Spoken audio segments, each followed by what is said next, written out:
Авраг хүчтэй бөхчүүдийн бүхэн домгон хөрсөө аргнаг хурдан хөлгүүдийн дуран дүргөөнүүд гэлсэн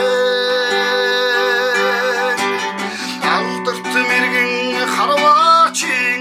ухаан дуун сонсогдсон